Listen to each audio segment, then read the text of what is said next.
everyone! Today we're creating this crepe paper succulent. For the container that the succulent will go in, I use these paper mache flower pots that I got from Hobby Lobby and I painted them with acrylic paint. You can also get a glass container like this at Dollar Tree that would also work well. Next, I took these little rocks that I bought from Dollar Tree and I filled the flower pot with them. But you can use whatever filler and container that you would like to use. So it looks like this. Next, we're going to create the succulent. I'm taking some 18 gauge floral stem wire and some green crepe paper with the crepes going vertically, and I'm cutting a piece just like this. Next, I'm going to take that piece and fold it in half, and then I'm just going to even up the edge. Then I'm just going to cut it into 3 pieces like this, and this last piece I'll have to cut down the edge. And this is just a quick way of making 6 of these little pieces, but you can cut them each individually if you'd rather do that. Then just to make this faster, I'm stacking 2 at a time, and then I'm just taking the scissors and rounding off the edges so it goes to a point in the middle with rounded sides.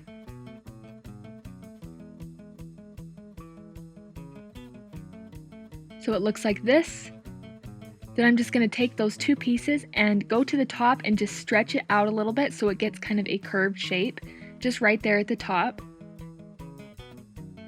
So they look like this. Now we're going to take those and glue them to the end of the wire, about this far down. So put some glue on the piece, and then press the sides together. Kind of bend it and shape it how you'd like it to look.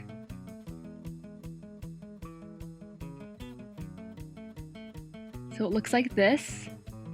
Next, I'm going to take that second piece and I'm just going to add it here on the side so it overlaps with the first.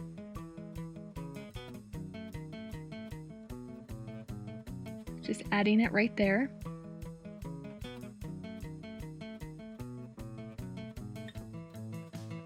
So it looks like this. Next, I'm going to take 2 more of those pieces and round off the corners once again. Stretch them out at the top so they're curved, and then just add the next one here on the end of the wire so it overlaps slightly with the last one.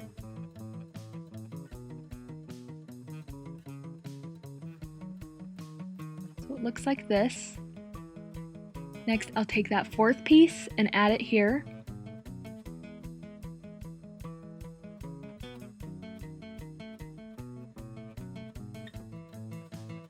So it looks like this.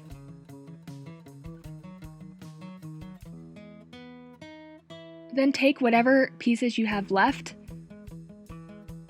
and we're just going to add them the same way. If you've made it all the way around, just place it behind the first row so it's offset with the first ones. But just add it wherever it looks like it could use a piece there.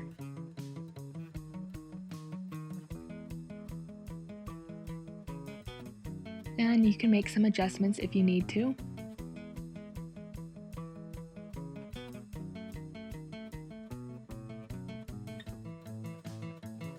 So it looks like this. Next, I'm going to cut another piece of green crepe paper. This one will be taller. So it looks like this. I'll go ahead and fold that in half. Snip the sides so you're just stacking 2 pieces basically, and then cut it down the middle so you'll have 4 pieces. Then you can stack 2 of those at a time and just cut the corners off so you have them with a triangular shape at the top, just like with the first row. So they look like this. Next, we're just going to be adding the second row of bigger pieces, so stretch them out at the top, add some glue on the bottom, and just glue them in place around the first row. And you'll want to offset them with the pieces in the first row, which just means to put them between the spaces instead of directly behind a piece in the first row. So just keep adding these around, making sure that they overlap slightly. and then just make adjustments as you go.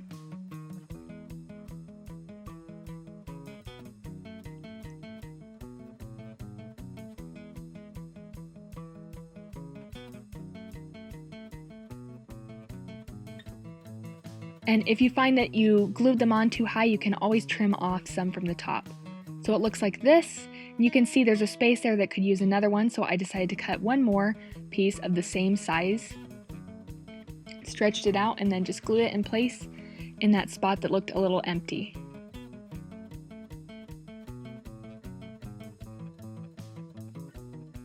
So it looks like this. If you have pieces sticking up here on the sides, you can trim those off. Now I'm cutting another piece of crepe paper, but this one will be even taller. So it looks like this, and then I'm just repeating the process of folding it and cutting it. So there's 4 pieces made out of that piece. And then I'm just going through and rounding off the corners. So you're left with 4 pieces like this, then just stretch it out at the top like before. And we'll be adding it around the succulent, just looking for the spaces that they fit well in. Overlapping them slightly.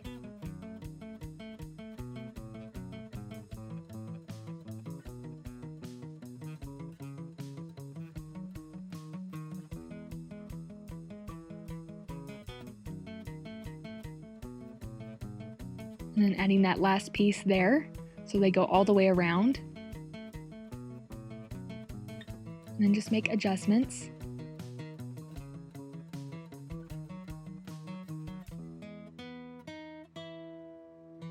So it looks like this. Now I'm cutting another piece of paper the same size, cutting it into 4 pieces and rounding off the corners, stretching them out at the top, and then just adding them around the succulent.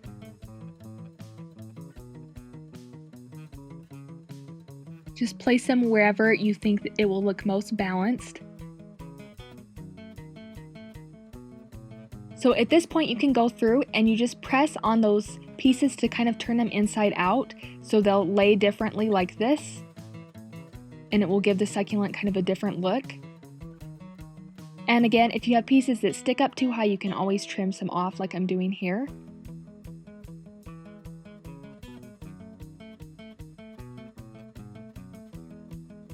So cutting another piece just like the one before it, cutting it into 4 pieces and trimming off the corners, stretching it out at the top, and then just adding it wherever it looks best.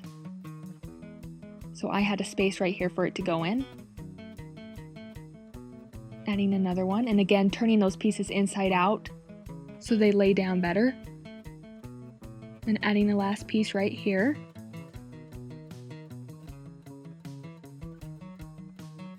So at this point it looks like this. And I'm just going to add another piece here in between. So at this point it looks like this. So now I'm cutting another piece, but this one will be wider this time. And we'll cut it into 4 pieces and trim off the corners just like before. If you haven't noticed, as we're moving downwards on the succulent, we're making bigger and bigger pieces that are wider and taller. So that's just how you continue on the succulent, is just every couple of rows start making the pieces bigger and bigger. But we're just going to repeat the exact same process with them throughout, of stretching them out at the top and gluing them at the bottom and placing them around the succulent. So it looks like this. Now I have some extra paper here on the sides that I don't need, so I'm just going to take scissors and cut that off. That's optional though. Now I'm going to cut an even bigger piece, cut it into 4 pieces again, trim off the corners. So again, we're just making bigger and bigger pieces the farther down on the succulent. And just repeating the same process of gluing them around.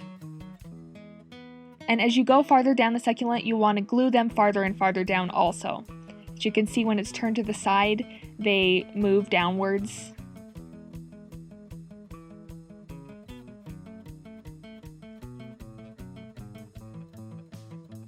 So just keep adding those. And turning the pieces inside out once you've glued them on so they lay down better.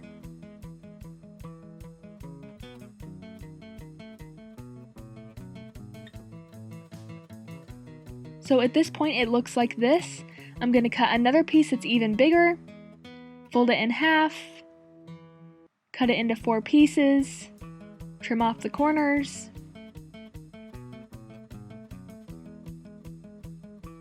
stretch them out at the top, and then just glue them on the sides.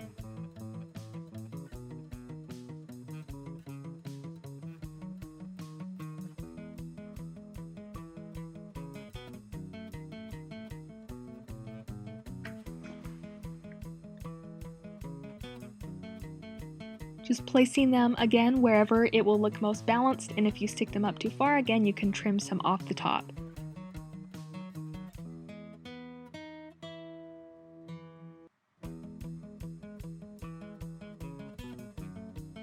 So just gluing those on. So at this point it looks like this. So you can stop there if you'd like. I'm just going to go ahead and add this piece here. And you can do however many rows of these that you'd like to do. There isn't really a set number you have to do, it's just about how the succulent looks, and if it looks finished, then you can stop there. So I decided to stop here. So I'm just going to go here on the bottom where I have all this extra paper, and I'm just going to cut that off. So it just has a cleaner look once you trim that off. And then I'm going to go around, and I'm not cutting through the wire, I'm just cutting through the paper, and I'm just cutting some of that extra off that I don't need.